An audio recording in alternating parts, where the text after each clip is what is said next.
The Parliamentary Select Committee on Mines and Energy has impressed upon Adamus Resources Limited Mines and the Minerals Commission to quicken processes to cede off a concession for community mining to usher in a win-win solution to end the never-ending tension between the mines and its neighboring communities.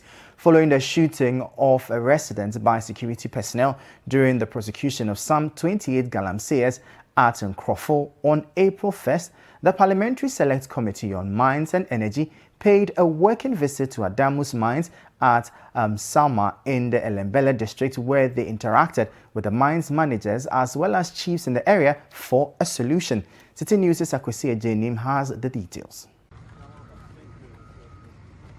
According to the MP for Elembele, Kofi-Buah, who is one of the 6 members of the Parliamentary Select Committee on Mines and Energy that visited Adamus Resources Limited Mines at Salma, 4 lives have so far been lost to tensions between Adamus Mines and illegal small-scale miners. Speaking to City Business News after their meeting with managers of the mines and chiefs of the area, the vice chairman of the committee, Elvis Morris Donko, said they will work with all stakeholders for a win-win solution. After interaction, we saw that we can have a win-win situation both for the community and also for the company. So we are going to engage further. The community wants community mining for their people.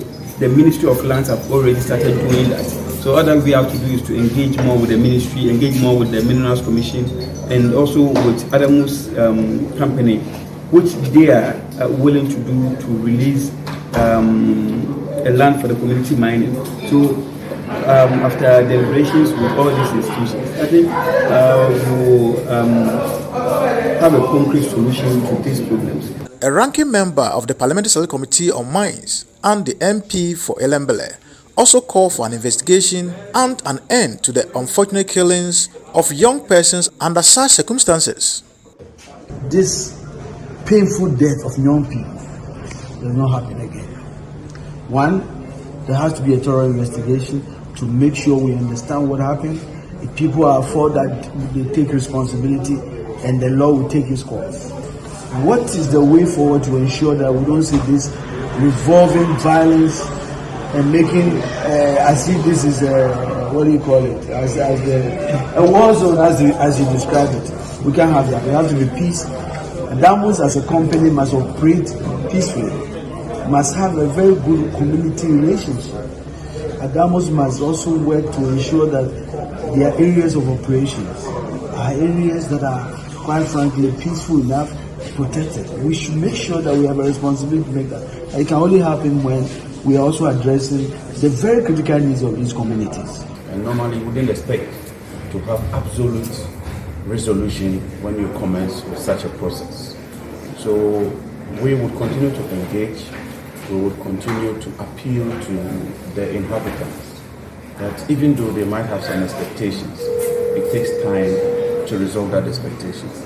I also appeal to the company that even as they are doing their best, they should continue to strive towards having a win-win situation with the chiefs, with the people. But we need that company. Meanwhile, the managing director of Adamus Resources Limited Mines, after the meeting, said they are ready to work with the Minerals Commission to release some of its concession for small-scale mining for peace in the area. Yes, we are considering that. We have had several meetings with DISEC and even today with the stakeholders, the key stakeholders we met today. We talked through community mining and steps that we must follow to be able to arrive at that kind of position. With a visit by the Parliamentary Select Committee on Mines and Energy today to the mines, it is expected that their fruitful discussion with managers over here will pave way for a peaceful coexistence between the mine and settlements around here. For City Business News, I am Annim, Salma.